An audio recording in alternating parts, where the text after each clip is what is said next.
Saïd Bet, on est dans le tour de Bet Yosef, si on a une tête là-dessus.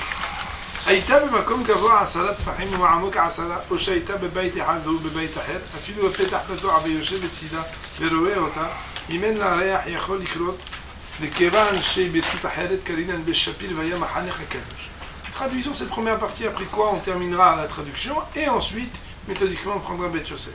Aïta, de qui on parle? Elle était, c'est qui? C'est la Tzoa. Aïta, b'makom d'avoir asara tfahim, si elle était élevée au-dessus de 10 tfahim, c'est à peu près 80 ou 90 cm, on va appeler ça le mètre, ouais. Ou amok asara, ou bien dans une crevasse, de une dizaine de tfahim, ou bien que c'était dans une pièce et l'autre dans une autre pièce. On appelle ça baït, ça veut dire un lieu de résidence, une pièce. Même si la porte est ouverte, et qu'il est assis à côté de la porte, ça veut dire que bon, il n'y a vraiment pas du tout de distance. Et non seulement il est proche, mais aussi il peut la voir. Deux choses qui, plus haut dans le Seif Aleph, étaient des conditions de distance et de vue lorsqu'on était en face. Il mène la réa, si elle n'a pas d'odeur, il pourra lire. Sous-entendu alors qu'il n'y a pas de distance et qu'il la voit. Pourquoi? Car puisqu'elle est, et elle est donc considérée comme si elle est dans un autre roshut, dans un autre espace, Karinan Beshapir, on pourra justifier de dire que Ve'ayamahanecha Kadosh. Le camp, c'est-à-dire l'espace dans lequel toi tu te trouves, il est kadosh. Il reste saint et sanctifié. Maintenant, je vais lire et traduire la deuxième partie.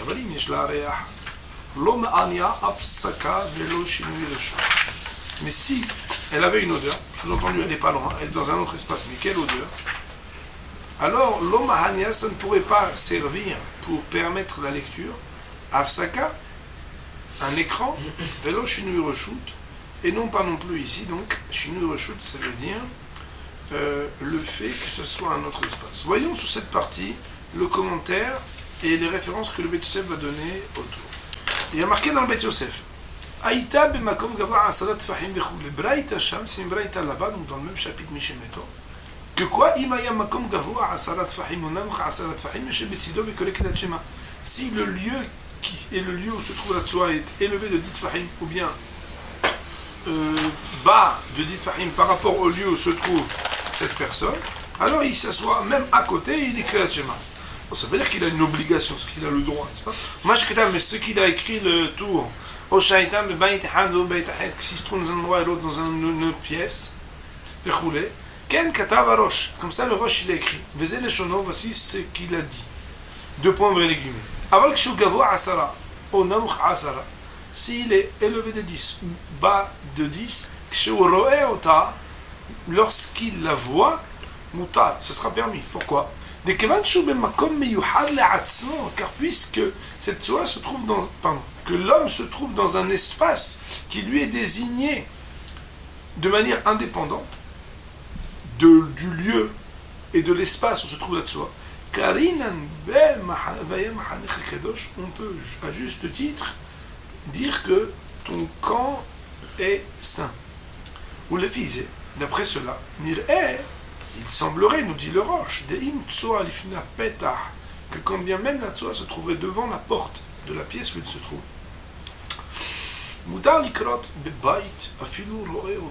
il aurait le droit de lire dans la pièce devant laquelle se trouve la Tzoa. Même s'il la voit, même s'il est dans Arba Amot. Bien entendu, attention, même dans la mesure où la mauvaise odeur ne lui arriverait pas. C'est un autre rejout, c'est un autre domaine. Des pétard qui parce qu'on sait que quand il y a une forme de porte, ça sera considéré que ce sujet-là, on l'avait un petit peu discuté quand on avait vu comment on peut répondre quand on est 10, 9 ici, un devant la porte, 9 devant la porte et un seul ici, déjà 10 et un 11e, etc. On avait parlé de ce sujet. Et ce sera donc considéré comme si la Tzoa se trouve derrière quelque chose qui la couvre, c'est-à-dire devant une vitre. on avait vu qu'il y avait un din différent entre la tsoa et par exemple erva ou d'autres choses. C'est que tsoa, à partir du moment où il y a bechisita et tseatecha ou tsoatecha, du moment où il y a quelque chose qui recouvre même avec une transparence, bon, c'est absolument dégoûtant parce qu'il y a une tsoa, mais Merika l'a dit, il n'y aurait pas de problème. Adkan, voici les paroles du roche. Donc le Beth Yosef nous dit le tout, il a vu déjà son père qui avait écrit comme ça.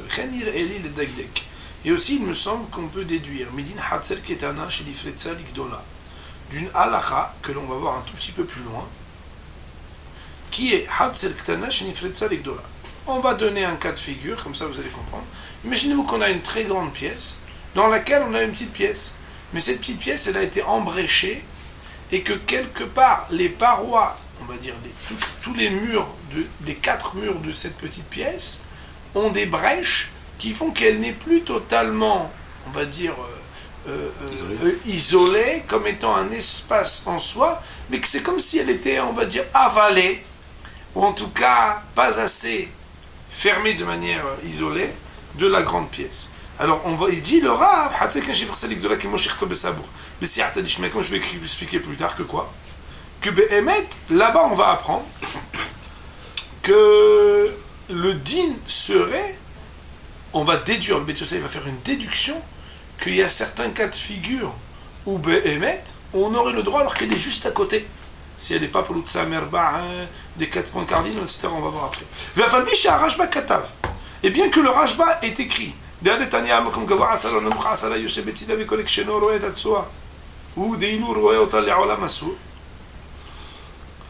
que le Rashba se soit opposé en disant que tout ce qu'il est écrit, que quand c'est plus que 10 ou moins que 10, on a le droit de s'asseoir à côté et lire, c'est uniquement quand on ne la voit pas. Mais si on la voyait, ça resterait toujours interdit. Et bien, on comprend nous très aisément le Rashba, puisque nous avons eu la question à se dire, mais comment est-il possible que quand elle n'est pas surélevée ou dans une crevasse de 10, alors, même si c'est à l'extérieur des 4 amot, la vision elle-même fait que ça s'appelle plus, en tout cas pas encore Mahanecha Kadosh, alors qu'ici, même si elle est dans les Arba Amot, le fait qu'elle soit surélevée, malgré la vision, d'après l'opinion du Tour et du Roche, cela s'appelle Mahanecha Kadosh. Cette question qu'on a eue, a priori, le Rashba, peut-être c'est ce qui l'a animé à trancher ainsi. Nir Eli, même bien que le Rashba ait dit ainsi, il me semble qu'il dit à Roche de trancher comme ce qu'a dit le Roche Zal, Aïkar, que c'est ces paroles qui soient essentielles à retenir. Ou miou, cependant, les Kathila Tov Lizel, que dit Rashba, il sera a priori recommandé d'être regardant et vigilant, d'honorer l'opinion du Rashbo. Cela veut dire qu'à partir du moment où elle est visible, celui qui peut s'en abstenir en sera loué. Il y a marqué dans le Beth Yosef, mais s'il y a réah, ça veut dire s'il y a une odeur, ça ne marche pas ni un écran, pas un écran télé, ça veut dire quelque chose qui fait interruption, et pas non plus un changement de domaine. Ah! Sur ce qui a été dit, etc., que si c'était plus haut que 10 ou moins que à moins 10, le Rambam a écrit au 3e chapitre, Ve'u, c'est à la condition que ne lui parvienne pas la mauvaise odeur de cet endroit. Et le Rabbeinu Yona Katav, il a écrit, Rabbanet Sorfat, les rabbins de France, Omrim disent, que de la même manière que l'écran peut permettre, concernant la concrétude de cette tsoa, de ne plus faire partie de mon espace, puisqu'on a dit que si on la recouvre, même d'Arachachid ça permet, que Behemet, si jamais on a une odeur, avoir quelque chose qui fait écran, ça déjà, ça suffit. Aval Rabbeinu Moshe, mais Rabbeinu Moshe, qui veut dire ici le Rambam, Omer dit, que puisque l'odeur, elle s'approche de lui, attention, on est du côté droit exceptionnellement, l'écran ne marcherait pas. Ou le fit voilà, et d'après lui, c'est-à-dire qu'il faudra faire attention quand il prie dans sa maison, et qu'il sent une odeur d'un autre endroit chez Yafsik, Veishé, qu'il devra s'interrompre et attendre, jusqu'à ce que l'odeur s'arrête. Ça, on verra que ça aura une incidence, la halakha ou les maaseh, dans toutes les maisons du monde. Vegam Adkan, voici les paroles de Rabbeinu Yonah. Vegam Arosh Katav, et le Rosh a écrit aussi, on n'a pas Shinkav du côté droit. Ouais. Vegam Arosh Katav, et le Rosh aussi a écrit. Yesh Mefarshim, qu'il y a des commentateurs, que quoi?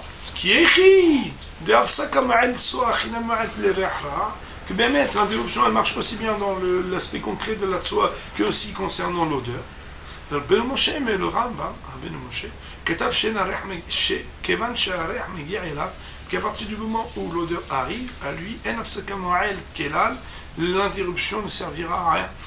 Rabbeinu Satam Dvarach Kedat Rambam, et notre maître ici, c'est-à-dire le Tour, a écrit de manière simple et sans donner de référence et d'avis contraires, comme l'opinion du Rambam, et c'est ainsi qu'on tranchera la halakha. Autrement dit, ici le Beth Yosef fait mention que la référence n'est pas une Gemara, mais un Rambam, que ce Rambam a été cité autant par le Rabbeinu Yonah que le Rosh, pour dire que malgré d'autres opinions qui divergeraient, et le Rabbeinu Yonah et le Rosh ont cité l'opinion du Rambam, puisqu'on a une plotée extraordinaire de Rabbanim qui sont le Tour, donc le Rosh, pardon, dans leur nom, le Rabbeinu Yonah, le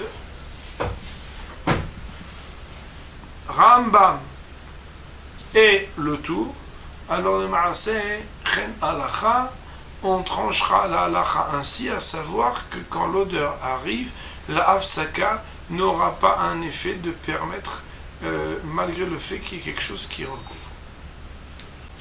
marqué dans le tour, סעיף ג' חצר קטנה שנפרצה במילואה לגדולה, והגדולה עודפת עליה מכל צד. אם צואה בגדולה, אסור לקרות בקטנה, אם צואה בקטנה, מותר לקרות בגדולה. חצר קטנה, si on a une petite cour, שנפרצה במילואה, qui a été, je sais pas en français, il devrait y avoir un mot. Flat. C'est ça, Nifletza. Ébréché. Ébréché, c'est pour une assiette, quoi. Nifletza, ça voudra dire normalement que ce qui la rendait intègre a désintégré ses parois. Je sais pas en français. Nifletsu. Elle était entamée. Emmurée. Non, alors bon, je préfère dire Nifletsu. Vous avez compris, Parutz veut dire un trou dans un lieu qui n'aurait pas dû être ébréché ou brisé. Éparpillé. Hein? Éparpillé, étendu. Non, mais ça, on va garder comme ça, Nifletsu. C'est la Ramouda, ça va? Ah. On est à la télé en plus. Fissuré. Fissuré, c'est pas mal. Donc, une Hatzel Ktana, chez Nifletza Bemiloa Ligdola. Donc, elle est au milieu, et elle a été Nifletza Bemiloa Ligdola. Elle a été totalement fissurée. Non, fissurée pour l'instant, après on va dire. Un instant. Bemiloa, donc dans sa globalité, Ligdola vers la grande. Mais attention! On ne parle pas de n'importe quel cas. Nous dit le tour, Vagdola Odefet Ala Mikol Tzad.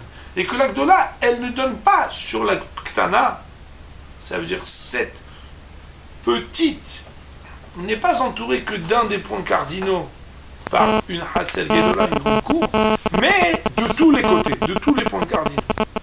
Alors, nous dit le tour, Im Tsoa Bagdola, s'il y a une Tsoa qui se trouve dans la grande cour, sur l'Ikrod Baktana, la Ktana, même celui qui se trouve dans la Ktana ne pourra pas lire le Kriyat Shema quand il est dans la Gdola. On va voir Bémet, s'il y a une délimitation de truc, odeur, etc. En tout cas, Im Tsoa Baktana, si jamais la Tsoa est dans la Ktana, vous avez compris, on parle de la Ktana, chez Nifletza, Bemiloua l'Gdola, avec Gdola Alef Ta'ala Mikol Tzad. Alors on dit Moutar l'Ikrot Bagdola.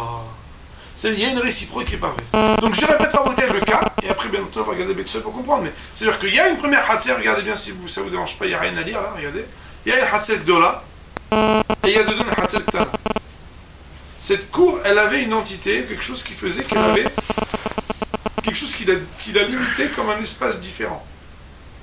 Ce qu'il a délimité comme un espace différent a été fissuré. C'est fissuré d'une manière que, aux 4 points cardinaux, elle est entourée par une autre cour dont on ne voit plus quelque part quelque chose d'hermétique qui fait que cette cour est une cour bifnei atzma. De cela, il y a un axiome dont la réciproque n'est pas vraie. C'est que si il y a dans la grande une tsoa, alors le din nous dit on n'a pas le droit de lire ni dans la grande ni dans la petite. Mais si be'emet il y a une tsoa dans la petite, alors on aura le droit de lire dans la grande mais pas dans la petite. Voyons maintenant Ma'ast Hashem les paroles du Beit Yosef sur ce sujet. Il y a marqué dans Beit Yosef Hatzel Ktana Shenifletza B'Milwa L'Gdola. Pachout de Pelek Kol Gagot, c'est quelque chose qu'il est établi simplement et clairement dans un chapitre qui s'appelle Kol Gagot dans Eruvin, à la page 92a. Le Ta'amad Milta et la raison de la chose. Écoutez bien. Sous-entendu, étant donné qu'il y a une partie qui est dite, mais la réciproque n'est pas vraie, c'est que quand il y a une soie dans la grande, dans la petite, c'est interdit de lire, mais quand il y a une soie dans la petite, dans la grande, on aura de le lire. Ah, pourquoi c'est comme ça? Il dit non. Ta'amad Milta, la raison de la chose, c'est quoi? Que la petite, puisqu'elle a été totalement ébréchée, fissurée vers la grande, elle n'est pas considérée comme une entité indépendante de la grande pour se permettre de ne pas lire, pour se permettre de lire quand dans la grande il y a une soie. Mais la Gdola,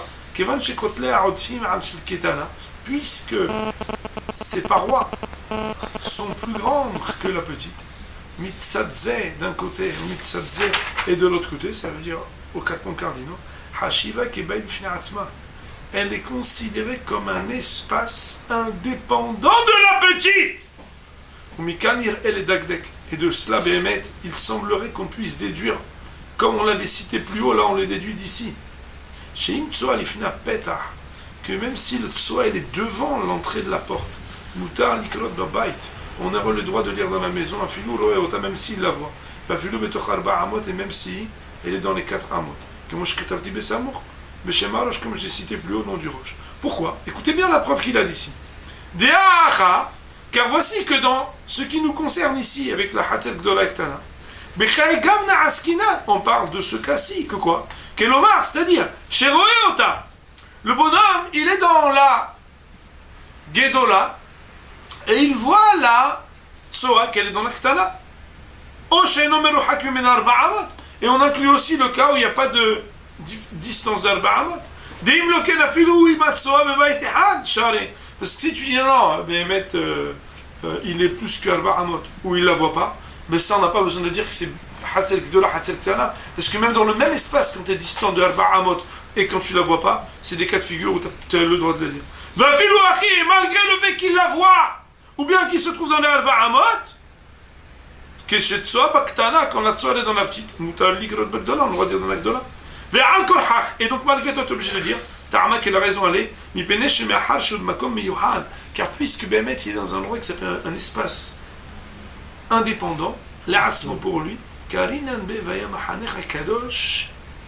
on appelle ça Mahanech Kadosh. Je vais juste vous dire ce qui moi me dérange, c'est que on est en train de dire que l'espace qui est à l'extérieur, comme il est bien délimité, il reste indépendant comme espace par rapport à l'intérieur, alors que l'intérieur est ébréché, et que le fait que l'intérieur n'ait pas des parois fermées, fait que cet espace ne peut pas être considéré comme indépendant de l'espace dans lequel ils se font. Nous, on a une svara, je m'excuserai de dire balébatiche, simpliste. C'est de dire, Rabotai, c'est que Maïnafchar, de deux choses l'une. Si il est avalé et que les parois ne sont plus, si elles ne sont plus des parois qui permettent de considérer l'intérieur comme une entité, alors c'est dans les deux sens. À la fois les Kula et à la fois les Humra. On voit ici que non. C'est que quelque part, le fait qu'il y ait encore des parois, mais qu'elles ne soient pas parfaites, font que les coulottes qui sont les permissions d'un espace indépendant ne sont pas données. Par contre, les Humrat qui font que, du fait que tu n'es pas dans un espace indépendant, tu adaptes et tu adoptes les lois de l'espace qui est parent au-dessus porteur, alors tu dois les prendre. Mais la réciproque n'est pas vraie, cela reste un point qui, aurait dû nous interpeller, mais pour ça il faudrait ouvrir la Gemara de Eruvin. Pour aujourd'hui, on a terminé aussi le Serif Gimel, le retour le Betusel, Baruch Adonai Le'olam, Amen ve Amen.